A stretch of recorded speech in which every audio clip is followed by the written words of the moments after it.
Ketentuan Allah. Umpamanya kita gagal panen. Kenapa harus gagal panen? Kenapa Menteri Pertanian tidak mengumumkan kepada petani supaya menjaga keberhasilannya? Kenapa dan kenapa? Jadi artinya bahwa Ibu-ibu sekalian, ketika kita menghadapi satu kegagalan, pertama, jangan pernah ada penyangkalan apapun. Jangan pernah menyalahkan siapapun. Sudah kita terima mangga. Kita terima apa adanya, ya wis bokat kudune mengkonon. Selesai. Ya Allah, terima kasih. Nah, ketika kita terlahir di dunia, oleh Allah diberi wajah yang pas-pasan. Hidungnya asal menonjol sedikit kayak wudun. Sudah terimalah, alhamdulillah saya dikasih hidung. Masih ada bolongannya, lumayan buat ambekan. Alhamdulillah, selesai. Begitu kita tidak pasrah pada Allah, menyangkal ketentuan Allah, kenapa aku terlahir tidak cantik?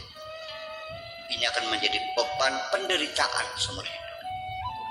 Ya, akan kehilangan percaya diri, akan kehilangan semangat, dan kita akan terjebak dalam psikopat namanya minderwater komplek, menjadi kecil hati, menjadi tidak punya keberanian, menyesali. Kita terlahir dari keluarga miskin, nggak usah bertanya kenapa aku terlahir dari keluarga miskin. Sudah, alhamdulillah saya dikasih kesempatan untuk lahir ke dunia. Yang dikasih otaknya nggak cerdas, pas-pasan, alhamdulillah masih bisa sewok dewek. Selesai. Begitu kita menyesali apapun yang terjadi apapun, apa yang terjadi, ini bisa menimbulkan psikopat. Kita menjadi menderita. Paham Bu, menderita? Hidupnya tidak nyaman, selalu menyalahkan orang lain. Begini logikanya, kalau kita selalu menyalahkan orang lain, ini dapat dipastikan berarti orang itu tidak pernah mengakui bersalah. Setiap kegagalan jangan pernah mencari kambing yang berbulu hitam. Lebih baik kita introspeksi di mana letak kesalahannya. Kalau kita menyalahkan orang lain, itu berarti kita tidak pernah merasa bersalah. Kalau orang tidak merasa bersalah, pertanda dia tidak mau memperbaiki diri. Percaya atau tidak? Yang salah orang lain.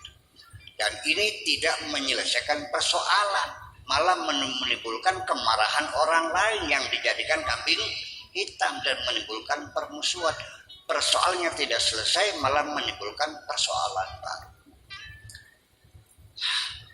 Ada seseorang, kita cerita dulu, bagaimana supaya kita pasrah terima kepada Allah Subhanahu wa Ta'ala, dan jangan menyalahkan orang lain. Jangan gara-gara kamu, banyak gara-gara. Lebih baik kita jujur saja, ya sudahlah, apapun sebab yang dilakukan orang lain, kita jangan menyalahkan orang lain. Tidak etis dalam beragama menyalahkan orang lain. Karena kita selalu menyalahkan orang lain, maka kita menjadi menderita. Ya, jiwa kita tidak tenang. Ada anak sekolahnya tinggi, sarjana, tapi dia tidak mampu mengambil keputusan dalam hidupnya. Milih istri saja nggak kawin-kawin, kayak bisa milih ya.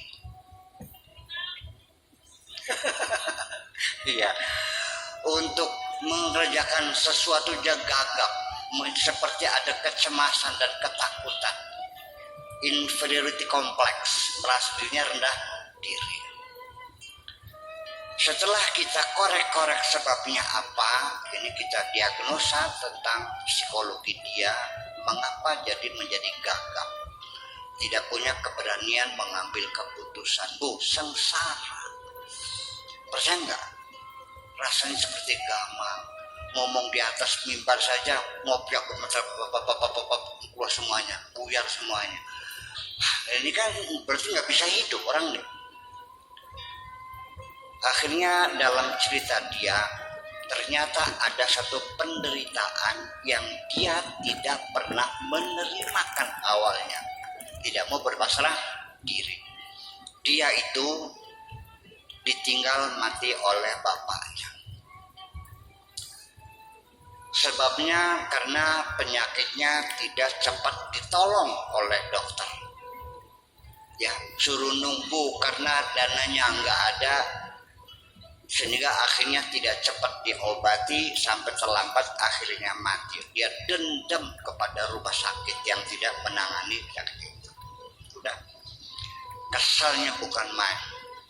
Kemudian juga setelah bapaknya meninggal, ibu sekalian, dia ditanggung, dibiayai oleh kakaknya. Sekolahnya yang membiayai kakaknya sampai sarjana. Tetapi kakaknya ini, dia bercerita dia galaknya bukan main. Sehari-hari kalau bangunin tidur langsung dibanjur sama air. Ya, kalau marah ditendang. Dia tersiksa hidupnya karena orang kakaknya itu sangat ganas sekali, ditendang, ditampar, ditonjok begitu. Jadi dia karena merasa ini sehingga hidupnya tidak bisa mengambil keputusan apapun. Coba repot nggak, Bu? Kalau hidup begitu repot nggak? Sengsara nggak? Sengsara hidupnya. Lalu akhirnya saya katakan, caranya gimana supaya dia itu menerima realita yang dengan kebesaran hatinya begini. Kamu sekolah selesai nggak? Selesai. Sampai sarjana, sarjana. S1, S2, S3, S1. Alhamdulillah S1. Yang membiayai siapa? Ya kakak saya. Loh, ya kalau begitu kakak itu sayang sama kamu dong, nggak kejam. Kalau dikejam tentu kamu akan dibiarkan saja terlantar. Selagi kakak kamu masih membiayai kamu kuliah sampai selesai, berarti kakak kamu sayang. Tapi dia kejam, dia galak. Loh, kamu harus belajar memahami sudut pandang orang lain. Kunku semonoku jawane mah saking emane sira ditendang itu kejem. Mung caranya begitu caranya. Jadi di sudut pandang lain kita harus mengerti sudut pandang orang lain. Saya yakinkan bahwa orang kakakmu itu sayang sama kamu. Kamu tidak dibenci. Dan Allah juga, kenapa Allah bikin mati bapakmu itu? Itu karena Allah sayang juga kepada kamu. Mungkin kalau bapakmu masih hidup, mungkin kamu kuliahnya tidak selesai. Ya, sengaja dihabisin bapakmu untuk menyelamatkan kamu jadi sarjana. Dia mikir. Jadi gimana? Ya sudah, itulah hidupmu. That is your life. And you have to work on. Kamu itulah kehidupanmu, harus kamu jalani. Waras sih. Jadi sini ada kiat-kiat bagaimana untuk berpasrah diri kepada Allah Subhanahu wa Ta'ala.